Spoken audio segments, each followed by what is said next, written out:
Proofs کتنے میں دے رہا ہوں، کتنی باتیں بتا رہا ہوں، تو آپ افسوس نہ کریں. اس لیے ہمارا بھی کیا رویہ ہونا چاہیے، جب ایک بار دعویٰ کرے کوئی نہیں آ رہا ہے تو بھی افسوس نہیں کرنا چاہیے. یہ دنیا کا ساز و سامان تو محض آزمائش ہے. جو بھی ہمارے پاس ہے سب امتحان کے لیے ہیں کہ دیکھے کون اچھے کام کرتا ہے. کمپٹیشن، کون سب سے زیادہ دین کا اچھا کام کرتا ہے، اس میں کمپیٹ کرے، نہ کہ دنیا کی چیز میں. اس کا گھر اچھا ہے تو میرا اس سے اچھا ہو، اس میں نہیں لگے، بلکہ کون دین کا کام اچھا کرتا ہے میں اس سے زیادہ اچھا کرنے لگوں. پھر آگے فرمایا کہ ایمان والوں کو غار والوں کا ذکر سنا دے ان کو کہ وہ ہماری نشانیوں میں سے تھے. یہ کہف والے ایک نشانی ہے اللہ کی. غار میں جاتے ہوئے انہوں نے رب سے رحمت اور صحیح رہنمائی کی دعا کی تھی.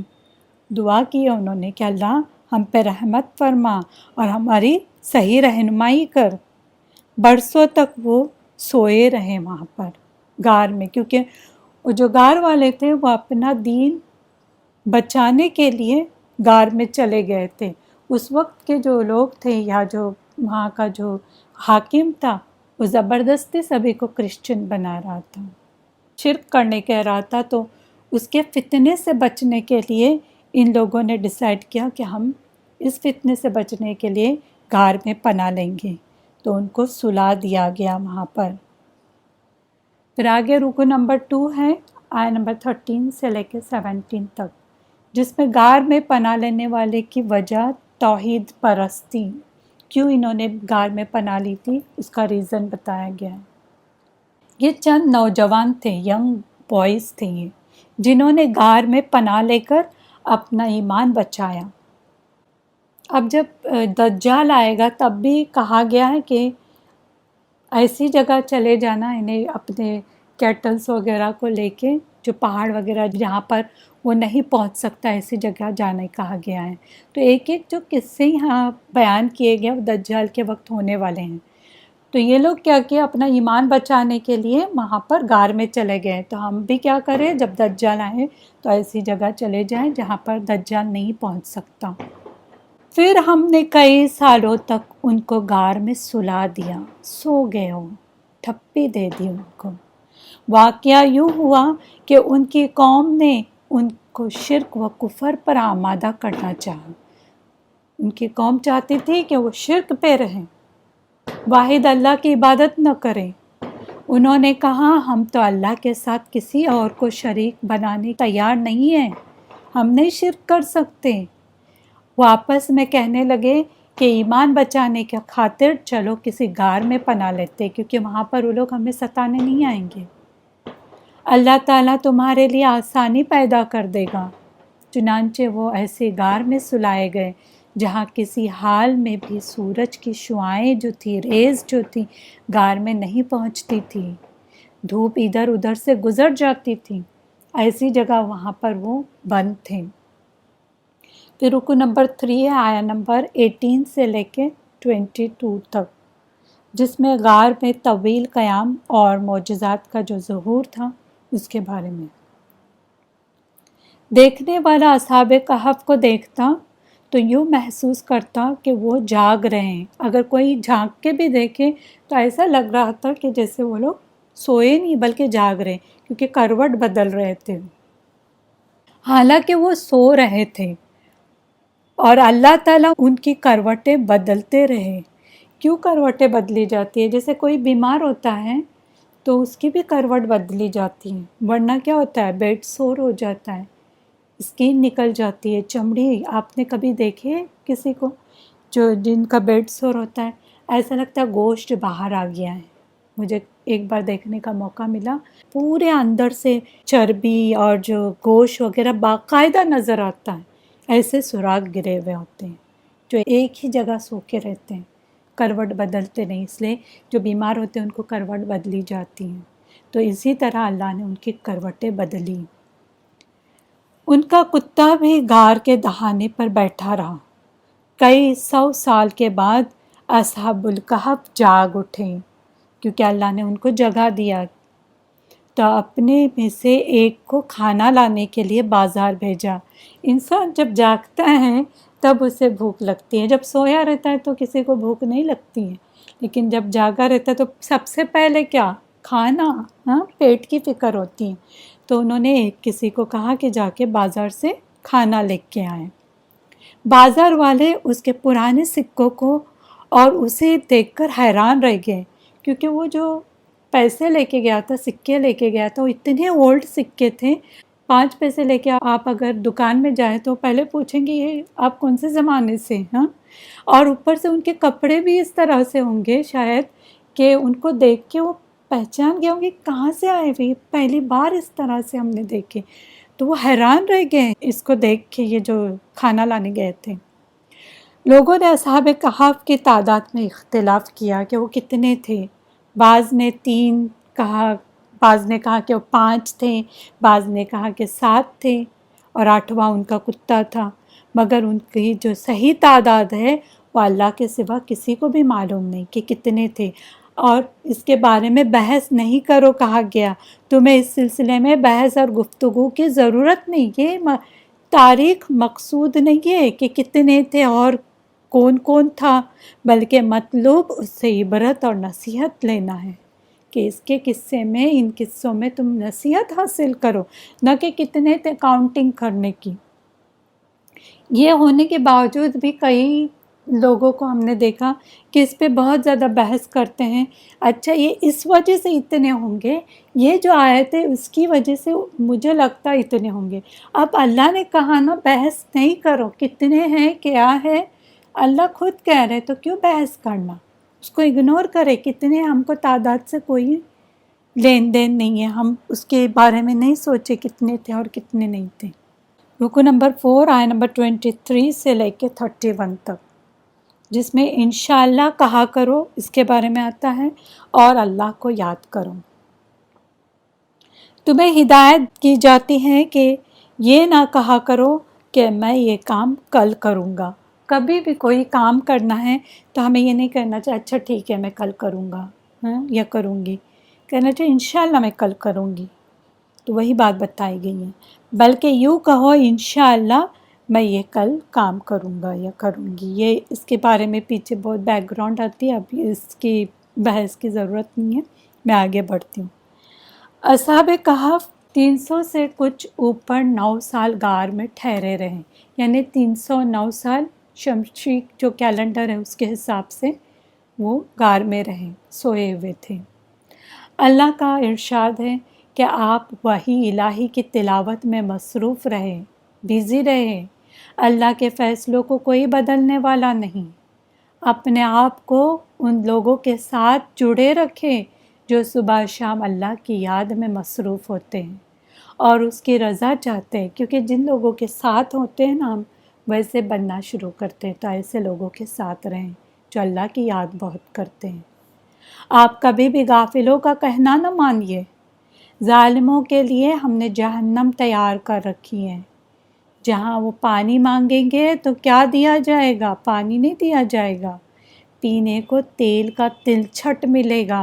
کبھی دیکھیں تیل کا جو نیچے کا بچا ہوا کیسا رہتا ہے، وہ پینے دیا جائے گا۔ ہاں، ایمان والوں اور اچھے کام کرنے والوں کے لیے اجر ضائع نہیں ہوں گے، جو بھی وہ کریں گے ان کے اجر لکھے جا رہے ہیں، ان کو وہ ملیں گے اجر، ان کا ضائع نہیں کیا جائے گا۔ پھر رکو نمبر 5 ہے آیت نمبر 32 سے لے کے 44 تک، جس میں 2 آدمیوں کی مثال دی گئی ہے۔ اللہ کے عذاب کا مذاق اڑانے والوں کو آپ 2 آدمیوں کا قصہ سنائیں جو بھی مذاق اڑاتے ہیں۔ ایک ان میں سے قیامت کا منکر تھا، قیامت کو نہیں مانتا تھا اور بہت مالدار تھا۔ وہ اس کے پاس 2 خوبصورت انگوروں اور کھجوروں کے باغات بھی تھے۔ دوسرا غریب تھا مگر اللہ والا تھا۔ وہ جو مالدار تھا وہ غریب سے کہتا ہے کہ میں قیامت کے قائم ہونے کو نہیں مانتا، تم جو کہتے ہو قیامت آنے والی، قیامت آنے والی، میں نہیں اس چیز کو مانتا، مجھے نہیں لگتا کہ کبھی قیامت آئے گی، اور اگر اوکے آ بھی گئی نا تو وہاں مجھے اس سے کہیں زیادہ انعامات اکرامات ملنے والے ہیں۔ یہ کہنے لگا، اس کا غریب دوست اسے کہتا کہ اللہ کو مانو، اس کے ساتھ کسی کو شریک نہ ٹھہراؤ، ہو سکتا ہے کہ تمہارا مال تباہ ہو جائے اور مجھے اس سے کہیں بہتر مل جائے۔ چنانچہ ایک روز اس کا باغ جو تھا وہ تباہ کر دیا گیا، ختم ہو گیا۔ سب اتنا تکبر کر رہا تھا، کچھ نہیں باقی رہا۔ اب وہ ہاتھ ملتا رہ گیا حسرت کی وجہ سے کہ کاش میں اپنے رب کے ساتھ کسی کو شریک نہ ٹھہراتا۔ یہاں اس نے کس کو شریک بنایا ہوا تھا؟ اس نے اپنے مال کو شریک بنایا تھا۔ جب عذاب آیا تو اس کی مدد کے لیے کوئی آگے نہ بڑھا، سب کچھ ملیا مٹ، سب کچھ ختم ہو گیا جس پہ وہ تکبر کرتا تھا۔ پھر رکو نمبر 6 ہے، آیت نمبر 45 سے لے کے 49 تک، جس میں اعمال صالح اور دنیا کے فائدے کا مقابلہ، اس کے بارے میں۔ ان آخرت کا انکار کرنے والوں کو دنیا کی زندگی کی یہ مثال سنائیے کہ پانی جیسے آسمان سے اترے، اس کی بدولت گنجان کھیتیاں اگائے۔ جب پانی برستا ہے تو کیا ہوتا ہے؟ ہر جگہ گھاس، ہریالی اس طرح سے ہو جاتی ہے، پھل پھول آ جاتے ہیں۔ لیکن کچھ دیر کے بعد کیا ہوتا ہے؟ دیکھے کبھی نظارہ کہ وہ سوکھ جاتا ہے۔ اب بارش بند، گرمی شروع، سب سوکھ گیا، ہوائیں بھس اڑا کر لے جاتی ہیں۔ یہ بھی کبھی آپ نے منظر دیکھے ہوں گے کہ کتنی گرینری تھی، پھر کیا ہو گیا؟ سب سوکھ گیا، اور ہوائیں بھی ان بھوسوں کو لے کے اڑا رہی ہے۔ بالکل اسی طرح مال اور اولاد دنیا کی زندگی کی زینت ہے۔ جو ہریالی دکھ رہی ہے نا، مال اور اولادیں، یہ زندگی کی زینت ہے۔ یہ بھی جانے والی، یہ بھی سوکھنے والی ہیں۔ باقی رہنے والی چیز نیکیاں ہیں۔ قیامت کے دن پہاڑ اڑنے لگیں گے، اور زمین چٹیل صاف میدان ہو جائیں گے۔ یہ جو پہاڑ وغیرہ آپ نظر آ رہے، بالکل کچھ نہیں ہوگا، چٹیل میدان، صاف پلین میدان۔ تمام انسان اکٹھے ہو کر اللہ کے حضور پہنچ جائیں گے، اور بالکل ویسے ہی آئیں گے جیسے پہلی مرتبہ پیدا ہوئے تھے، بے ختنہ، ختنہ نہیں، کچھ نہیں، ننگے، اس طرح سے وہ حاضر ہوں گے۔ کوئی کسی میں نہیں ہوگا، کسی کو دیکھے گا بھی نہیں۔ پھر اعمال نامے سب کے سامنے رکھ دیے جائیں گے۔ دیکھیے آپ کا رپورٹ کارڈ، یہاں پر بھی دنیا میں رپورٹ کارڈ آتے تو کتنے ڈرے ہوئے ہوتے ہیں لوگ، تو وہاں پر رپورٹ کارڈ سامنے آئے ہوئے ہوں گے۔ لوگ اعمال نامے دیکھیں گے، خود کے ہی دیکھیں گے تو حیران ہو کر کہیں گے کہ یہ کیسی کتاب ہے کہ جو چھوٹی بڑی کوئی بات نہیں چھوڑتی، چھوٹی سے چھوٹی بات، جو ایون جیسچر بھی ہمارے تھے، ہم نے کسی کو آنکھوں کے اشاروں سے بھی کچھ کیا تھا، وہ بھی لکھے گئے۔ ہے یہ کیسی کتاب ہے؟ وہ اپنے تمام عملوں کو اپنے سامنے موجود پائیں گے، جو بھی چھوٹی سے چھوٹی، بڑی سے بڑی، ہر چیز اس میں موجود ہوگی۔ تمہیں لگتا ہے کوئی دیکھ نہیں رہا ہے تم کو؟ سب ریکارڈنگ چل رہی ہے، تمہارے گلے میں لٹک رہی ہیں، تم کو نظر نہیں آ رہی، قیامت کے دن نظر آئے گی۔ پھر رکو نمبر 7 ہے، آیت نمبر 50 سے لے کے 53 تک، جس میں ابلیس اور مشرکین کے بارے میں۔ وہ وقت بھی قابل غور ہے کہ جب ہم نے فرشتوں سے فرمایا کہ آدم علیہ السلام کو سجدہ کرو، تو ابلیس کے سوا سب نے سجدہ کیا، اور وہ ابلیس ایک جن تھا۔ اب جو لوگ کہتے ہیں ابلیس جو ہے وہ فرشتوں میں تھا، یہاں پر بڑا ثبوت ہم کو ملتا ہے اسی صورت کے اندر کہ ابلیس فرشتہ نہیں تھا بلکہ جن تھا، یہ جنوں میں سے تھا۔ وہ اپنے رب کے حکم سے باہر ہو گیا، تو اس کو اور اس کی اولاد کو تم دوست نہ بناؤ۔ وہ اللہ کا فرما بردار نہیں ہے، نافرمان ہے یہ۔ میں نے زمین اور آسمان کی پیدائش میں ان سے کوئی مدد نہیں مانگی تھی۔ قیامت کے دن شیطان کے پیروکار اپنے خود ساختہ شریکوں کو مدد کے لیے پکاریں گے، کیونکہ شیطان کہتا تھا، اس لیے انہوں نے شریک بنائے ہوئے تھے۔ اب جو قیامت آئے گی تو یہ لوگ کیا کریں گے؟ ان خود ساختہ جو انہوں نے بنائے ہوئے تھے شریک شیطان کی وجہ سے، تو ان کو پکارنے لگیں گے، اے فلاں تو کہاں ہے، میری مدد کر، مگر کوئی ان کی مدد کو نہیں پہنچے گا، کوئی بھی نہیں مدد کر سکے گا۔ پھر رکوع نمبر 8 ہے، آیت نمبر 54 سے لے کے 59 تک، جس میں نزول قرآن، قرآن کا نازل ہونا اور اس پر ایمان، اس کے بارے میں آتا ہے۔ ہم نے قرآن میں لوگوں کو سمجھانے کے لیے طرح طرح کی مثالیں بیان فرمائی۔ آپ دیکھیں گے بے شمار اللہ نے مثالیں دی ہے قرآن میں، سائنٹیفکلی بھی، ایسے بھی الگ الگ طرح کے لوگ بھی سمجھ سکتے ہیں اس کو۔ تو بہت ساری مثالیں، ایٹ لیسٹ ایک سے تو سبق حاصل کریں کیا بتایا جا رہا ہے۔ مگر انسان بڑا جھگڑالو ہے، بھلا ہدایت آ جانے کے بعد انہیں ایمان لانے اور گناہوں کی بخشش مانگنے سے کس چیز نے روکا ہے؟ اب ہدایت آئی ہے تو ایمان لے آؤ، گناہوں کی بخشش کی دعا مانگو، مغفرت کی دعا مانگو۔ شاید یہ لوگ عذاب کے انتظار میں بیٹھے ہوئے ہیں کہ ہم پہ کب عذاب آئے۔ ہمارے رسول بشیر اور نذیر بن کے آئے، خوشخبری دینے والے اور ڈرانے والے، مگر کافروں نے ہمیشہ اللہ کے نبیوں کا مذاق اڑایا، نبیوں کو بھی نہیں بخشا، ہمیں کہاں بخشنے والا ہے۔ ان ظالموں کے دلوں پر ضد کا غلاف چڑھا ہوا ہے، یعنی ایک ضد انہوں نے ہٹ دھرمی کی ہوئی ہے کہ نہیں مینس نہیں، نو مینس نو، اس طرح کے یہ ظالم ہیں، اور ان کے کانوں میں بوجھ ہے، گرانی ہے، اس لیے وہ سن نہیں سکتے، ورنہ حقیقت یہ ہے کہ اللہ کے آیات سے منہ پھیر لینے سے بڑھ کر کوئی ظالم نہیں۔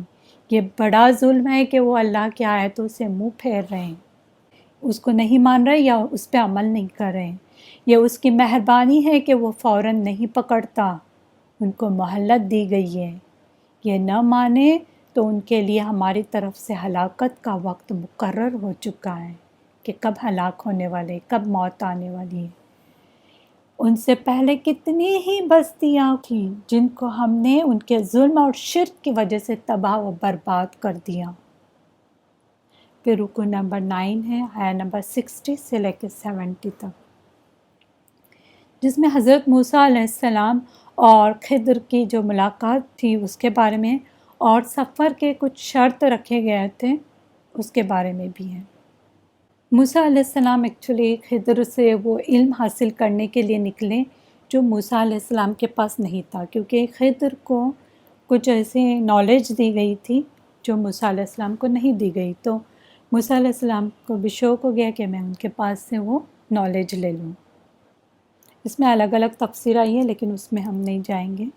موسیٰ علیہ السلام نے اپنے شاگرد یا ساتھی بھی آتا ہے جن کا نام بتایا جاتا ہے یوشع بن نون، ان سے کہا ہمیں 2 دریاؤں کے سنگم تک جانا ہے، یعنی 2 دریا جہاں پر ملتے ہیں وہاں جانا ہے۔ وہ اپنے ساتھ ایک بھنی ہوئی مچھلی بھی لے کے گئے تھے، روسٹڈ فش جو تھی وہ ساتھ میں لے جائے تھے، اور انہیں حکم دیا گیا کہ جہاں پر یہ مچھلی زندہ ہو جائے گی اور نکل جائے گی پانی میں، گم ہو جائے گی، تو وہاں پر آپ کو خضر ملیں گے، وہی ایک جگہ ہے جہاں پر وہ خضر ہیں۔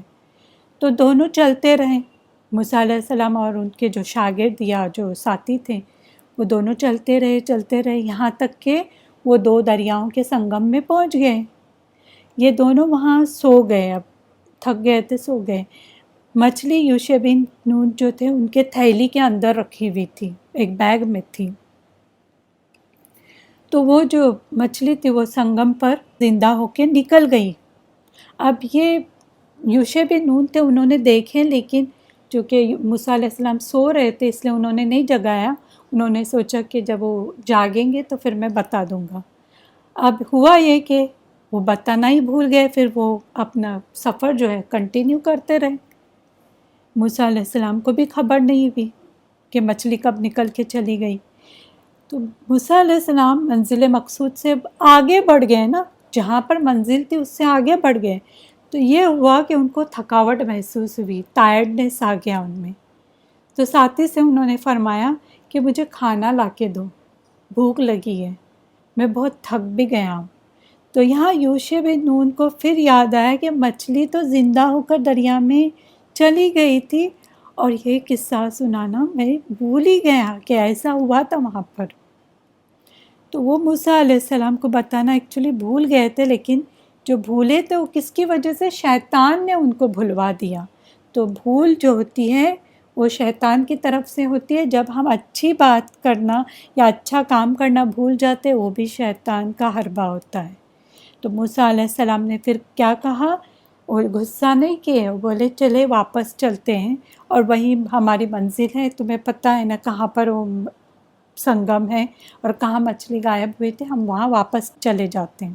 تو دیکھیں ٹیچر بھی ایسا ہوتا ہے کہ ڈانٹ ڈپٹ نہیں کی بلکہ ان سے کہا کہ ہم واپس ریٹرن ہوتے ہیں وہاں پر. یہاں پہنچے تو حضرت خضر ملے، وہیں پہ خضر مل گئے.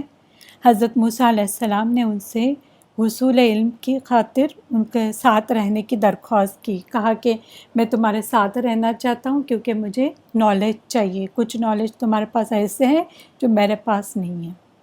تو یہ علم کا سفر تھا ان کا. تو یوشع بن نون نے کہا ٹھیک ہے لیکن شرط ہے، ایک شرط رکھتا ہوں، اگر یہ قبول ہے تو پھر میرے ساتھ رہو. انہوں نے کہا کہ میں جو کچھ بھی کروں آپ خاموش رہیں گے، سوال نہیں کریں گے مجھ سے، جب تک میں خود حقیقت حال نہ بتا دوں تم مجھ سے سوال نہیں کرنا. لیکن مجھے گارنٹی ہے کہ تم صبر نہیں کر سکو گے ان باتوں پہ کہ میں یہ چیز کیوں کر رہا ہوں. اور یہی بات ہمارے لیے بھی ہے کہ علم کے راستے میں صبر ضروری ہے. ہم کیا چاہتے ہیں کہ 1 مہینے کے اندر یا 2 مہینے کے اندر ہمیں پورا قرآن سمجھ میں آ جائے، یا ہم کوئی اور نالج جیسے تجوید ہے یا کوئی اور نالج ہم لے رہے ہیں تو 1 دن میں یا 1 مہینے کے اندر سب کچھ سیکھ سکیں. یہ پاسبل نہیں ہے. علم صبر مانگتا ہے. علم جو ان کے راستے میں ہم رہتے ہیں تو بہت زیادہ صبر کی ضرورت ہوتی ہے. اب چلے لاسٹ رکوع ہے یہاں پر اس جز کا 15ویں جز کا 15ویں پارے کا لاسٹ رکوع آتا ہے 10 نمبر، جس کا کنٹینیوشن ہم 16ویں پارے میں دیکھیں گے. اوکے، رکوع نمبر 10 آیت نمبر 71 سے 82 تک، لیکن وہ سارے آیت یہاں پر نہیں، آدھی آیت ہم وہاں دیکھیں گے 16 پارے میں، جس میں سفر میں شرائط کی پابندی نہیں کرنا ہے. یعنی انہوں نے اس شرائط کو پورا نہیں کیا موسیٰ علیہ السلام نے. اب دونوں چل پڑے، کون؟ موسیٰ علیہ السلام اور خضر. اب یہاں پر کچھ مینشن نہیں کیا گیا ہے کہ یوشع بن نون کہاں رہ گئے، وہ ہمیں اس میں جانے کی ضرورت نہیں ہے. بس یہ ہمیں پتہ ہے خضر اور موسیٰ علیہ السلام چل پڑے اور ایک کشتی پر سوار ہوئے. حضرت خضر نے کشتی کو نقصان پہنچایا، کچھ توڑ دیا اس میں سے تھوڑا پارٹ. حضرت موسیٰ علیہ السلام بولے یہ کیوں، ایسا کیوں کیا تم نے؟ ان لوگوں نے ہمیں سوار کیا، ہمیں ہیلپ کی، سواری دی، مگر آپ نے کشتی ہی توڑ دی. حضرت خضر نے کہا میں نے تم سے نہیں کہا تھا کہ تم صبر نہ کرو گے. انہوں نے بھول کی معذرت کی موسیٰ علیہ السلام نے کہ سوری مجھ سے غلطی ہوئی، آپ مجھے معاف کر دیں. پھر دونوں آگے چل دیے. انہوں نے پہلے ہی کہا تھا کوشچن نہیں کرو، اب صبر نہیں ہوا اس لیے انہوں نے موسیٰ علیہ السلام نے پوچھ دیا، اب معافی مانگی، چلے آگے بڑھیں. راستے میں ایک لڑکا ملا، حضرت خضر نے اسے قتل کر دیا، مار ڈالا. حضرت موسیٰ علیہ السلام بولے آپ نے برا کیا. اب یہاں پر اور زیادہ برائی ہوئی کہ مار ہی ڈال دیا، قتل کر دیا، ناحق ایک بے گناہ کو قتل کر دیا. اس طرح سے انہوں نے کہا. اب آگے کی آیتیں 16 پارے میں آتی ہیں. تو یہاں پر ہمارا 15 پارہ ختم ہو رہا ہے، 15 نمبر پارہ فنش کیا الحمدللہ.